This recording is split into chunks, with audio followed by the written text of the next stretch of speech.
right? NASA is evil, okay? Their logo is a snake's tongue, okay? They show us pictures of Mars, which are Devon Island in Greenland, okay? The one on the left is Devon Island, and on the one on the right is Mars, they tell us. Look at the clouds, they're stepped and repeated, the same clouds. Just that circle is what we see. That's what we see. So you have to believe that all of that other land outside of that circle is on the other side of that ball. At 500 miles, 550 miles an hour, the Earth's curve drops at a mile every 2 minutes, okay? So the pilot would constantly have to be nosing down. He would constantly have to be nosing down, otherwise he's going to fly right off into space. The sun just stops going down. It sits there. This is just super sped up. It sits there, and then it just fades. Shut up.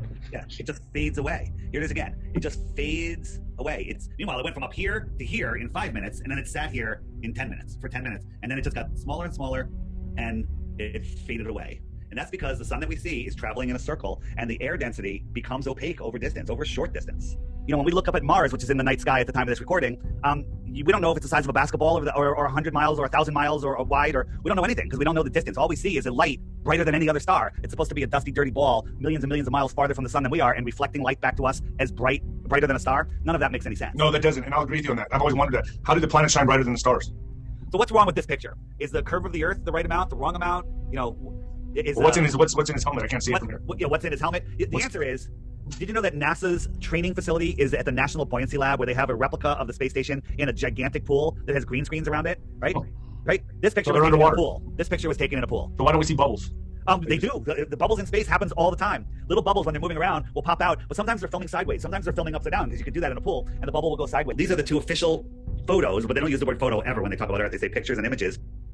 This one was on everyone's iPhone. The artist that made it, and that told us how he made it in Photoshop, is Robert Simmons. And he talked about how he photoshopped the clouds in, and he made he's like, well, there's more algae here, so he had data. And he says, I'll make this green. Yeah, we lost the technology, and we can't bring it back again. And Don Pettit, I think he's actually retarded. Right? That is exactly why they need to keep this a secret, because this is their most important secret. This is why they have the fake space programs. This is why they have the Antarctic Treaty. They are, you can go on YouTube and look up stuff about Bigfoot or aliens. It's all over the place. But Flat Earth, they're censoring the crap out of it. You can't find the good stuff on Flat Earth because they don't want people to know. People were waking up faster than they thought they would, and they're shutting it down. This photo right here was taken by the Cassini spacecraft, I think it was Cassini, going at 60,000 miles an hour. And how far is Pluto from the sun? So far that the sun is like a star, but it's this well lit, going at 60,000 miles an hour, and it caught this beautiful picture with a friggin' Pluto's head on it. They're mocking us. Here's something, Jupiter is a gassy, stormy, giant planet, right? These two pictures are taken over 2 years apart. They said, oh, look, we got this crazy aurora, right? Do you use any photo software? Could you do that in under a minute? Yeah, I can do that. You can probably do it better, okay? But if you lay these two over each other, every single little detail is exactly the same. It's just this one is a little lighter than this one. They're the exact same photos. So you have to believe 2 years later that all of those windstorms and everything haven't changed. It's the exact same photo. It's mockery. They're mocking the stupidity of the people of this world. All of your God-given senses tell you that you're flat and stationary, okay? But they tell us that we're spinning, and we believe it because they told us and we have no proof. This image behind me is showing what our solar system's doing. The Earth is spinning at over 1,000 miles an hour at the equator. That's faster than the speed of sound. So when you watch a sunset, you have to believe that you're falling over backwards faster than the speed of sound, and that's making the sun appear to set. We're also orbiting around the sun at 66,600, interesting number, miles per hour around the Earth, okay? Around the sun, okay? So we're orbiting the sun, but the moon is orbiting us. The sun is 400 times bigger than the moon, but 400 times farther than the moon. That's why they look like the same size. But then you watch the sun rise and set, and you watch the moon rise and set. They look like they're the same size. They take the same path.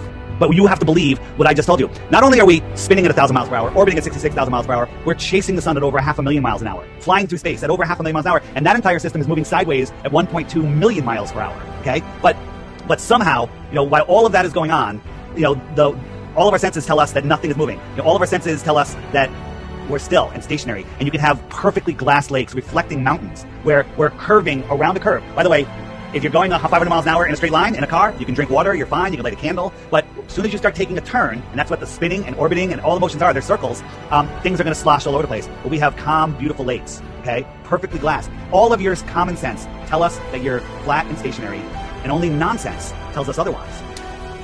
I'm in the space station. Look, I'm floating. I'm in space. Here's the Red Bull jump, okay?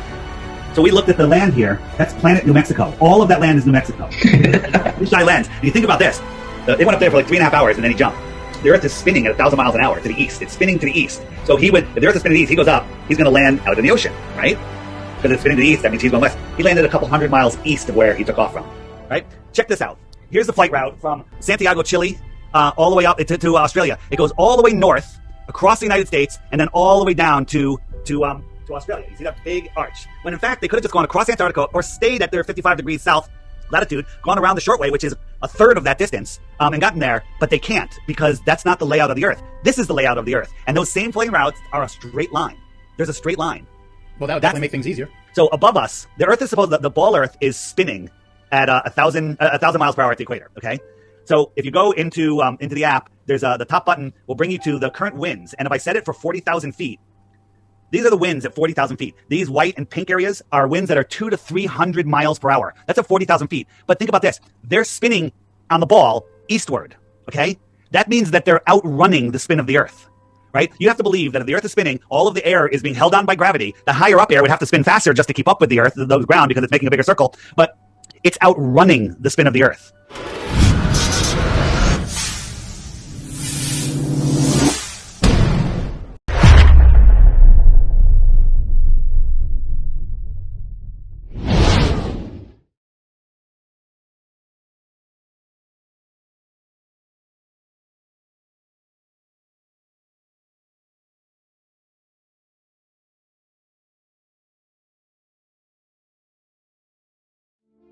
The Flat Earth Sun and Moon Clock App, a dynamic new app to teach family and friends about where they actually live.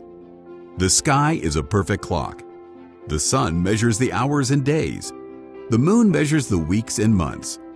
The star constellations measure the seasons and years. 12/12 or 24-hour clock face, or go hands-free. The Flat Earth Sun, Moon, and Zodiac Clock App with new added features. World Time. See what time it is all around the flat Earth.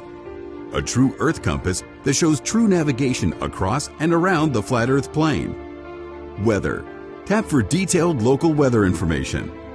Know what phase and where the moon is at all times. Watch the sun travel between the tropics for the seasons. Select an amazing background. Add your own or have the app change it to a new one automatically every time you use the app.